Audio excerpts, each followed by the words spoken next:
रूहानियत क्या है? क्या आप में भी रूहानियत है? आइए जानते हैं। जी हाँ, आप में भी रूहानियत है। रूहानियत रूह को बेदार करने का नाम है। रूह को ग़िज़ायत देनी है। रूह नूर से बनी है। अल्लाह सुब्हानहू व तआला तजल्ली है, नूर हैं, और उसका कलाम भी नूर है। जब रूह को ज़िक्र इलाही की ग़िज़ा दी जाती है तो रूह की परवाज़ बुलंद होती है। अल्लाह सुब्हानहू व तआला ने जब हज़रत आदम अलैहिस्सलाम की तख्लीक फरमाई तो उसमें हरूफ मुक़त्तआत को वदियत कर दिया। फिर फरिश्तों से कहा, मैं अपना खलीफा बनाने जा रहा हूँ ज़मीन पर। फरिश्तों ने कहा, ये खून बहाएगा। अल्लाह सुब्हानहू व तआला ने फरमाया, जो मैं जानता हूँ वो तुम नहीं जानते। अच्छा, मुझे इन तमाम चीज़ों के नाम बताओ। फरिश्तों ने कहा, अल्लाह सुब्हानहू व तआला, हमें तो कुछ भी मालूम नहीं। हमें तो सिर्फ इतना मालूम है जितना आपने हमें अता फरमाया है। फिर आदम से कहा, आदम, चीज़ों के नाम बताओ, क्योंकि आदम अलैहिस्सलाम के पास तो वो इल्म था हरूफ मुक़त्तआत का।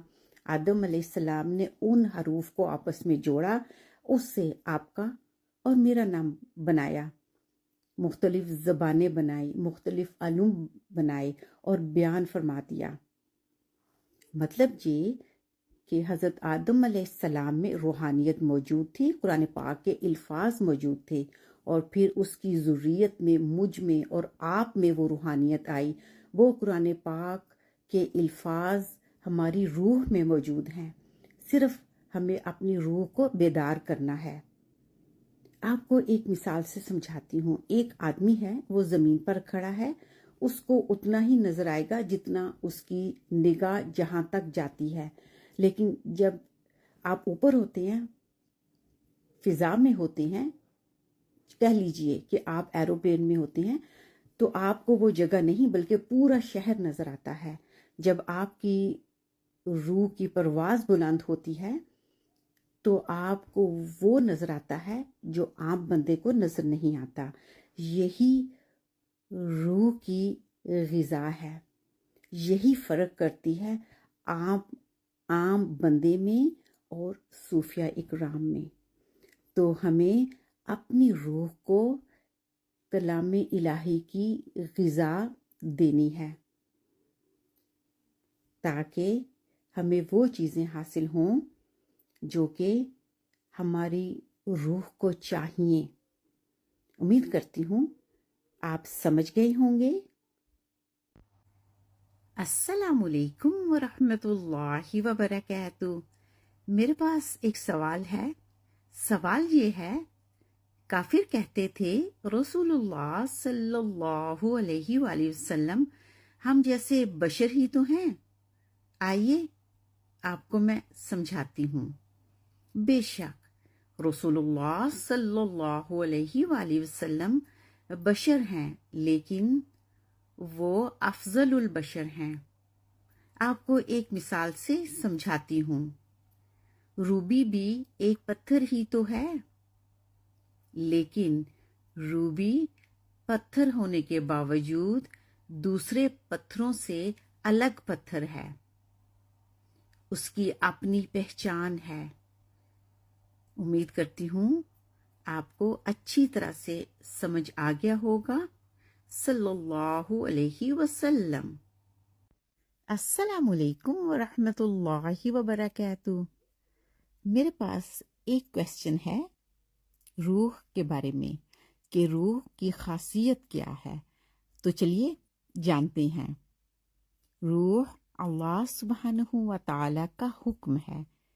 अल्लाह सुब्हानहू व तआला ने अपनी रूह में से फूंका, रूह जिस्म में दाखिल हुई, जिंदगी मिली, और जब रूह निकल जाती है तो मौत वाक़या हो जाती है। इसकी प्रैक्टिस आप हर रोज़ रात को करते हैं। जब आप सोते हैं, रूह जिस्म से निकल जाती है और फिर वापस जिस्म में आ जाती है और आप जाग जाते हैं। तो रूह की खासियत का आपको अच्छी तरह से पता चल गया होगा। रूह की खासियत ये है कि ये اندر داخل ہو سکتی ہے اور یہ باہر نکل سکتی ہے۔ شکراً۔ سوال: درود اور سلام دونوں کیوں پڑھنے چاہیے؟ اس میں کیا حکمت پوشیدہ ہے؟ آئیے جانتے ہیں۔ جب ہم درود پڑھتے ہیں تو ہمیں ثواب کی توقع ہوتی ہے کہ ہمیں ثواب ملے گا، اور جب سلام پڑھا جاتا ہے تو قرآن پاک میں اللہ سبحانہ و تعالی نے فرمایا بہترین جواب دو سلام کا۔ تو جب ہم سلام پیش کرتے ہیں رسول اللہ صلی اللہ علیہ وآلہ وسلم کی خدمت میں، تو ہمیں جواب کا انتظار رہتا ہے کہ ہمیں آپ صلی اللہ علیہ وآلہ وسلم کی طرف سے بہترین جواب ملے گا، کیونکہ سلام دعا ہے، اور جب بہترین دعا آپ کو لوٹائی جاتی ہے تو اور کیا چاہیے؟ شکراً۔ السلام علیکم ورحمۃ اللہ وبرکاتہ۔ قرآن پاک میں اللہ سبحانہ و تعالیٰ نے جنت میں بہت سی نعمتوں کا ذکر فرمایا، جس میں اللہ سبحانہ و تعالیٰ کا دیدار بھی ہے، نہریں بھی ہیں، دودھ کی، شہد کی باغات، پھول پھل اور حوریں بھی ہیں۔ لیکن ایک چیز کا ذکر اللہ سبحانہ و تعالیٰ نے نہیں فرمایا، وہ ذکر کس چیز کا ہے؟ تو آئیے جانتے ہیں۔ جی ہاں، وہ ذکر ہے ناچ گانے کا۔ جنت میں کوئی ناچ گانا نہیں ہوگا۔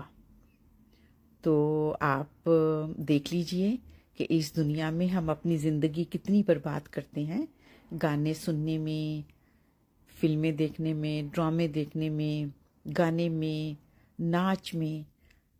تو اپنے آپ کو ان تمام چیزوں سے بچائیے، کیونکہ ان کا کوئی فائدہ نہیں، یہ ٹائم کو ضائع کرنے والی بات ہے۔ تو جنت میں جانا ہے تو اللہ سبحانہ و تعالیٰ کے احکام کی پابندی کیجیے، تاکہ اللہ سبحانہ و تعالیٰ کا ہمیں دیدار ہو۔ سب سے بڑی نعمت جو جنت میں ہے وہ اللہ سبحانہ و تعالیٰ کا دیدار ہی تو ہے۔ اللہ کرے کہ ہم سب جنت میں جائیں اور اللہ سبحانہ و تعالیٰ کا دیدار کریں۔ شکراً۔ السلام علیکم ورحمۃ اللہ وبرکاتہ۔ آپ نے اکثر لوگوں کو دیکھا ہوگا خستہ حالت میں ہوتے ہیں، کپڑے ان کے پھٹے ہوتے ہیں، گندے ہوتے ہیں۔ آپ کو بازاروں میں دیکھنے کو ملیں گے، فٹ پاتھ پہ بیٹھے ہوتے ہیں، لیکن ان کی ایک خاص بات ہوتی ہے کہ جب وہ کسی کو دعا دیتے ہیں تو ان کی جو دعائیں ہیں وہ قبول ہوتی ہیں۔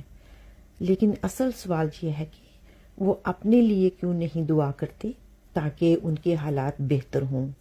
تو آئیے اس بات کو آج سمجھتے ہیں۔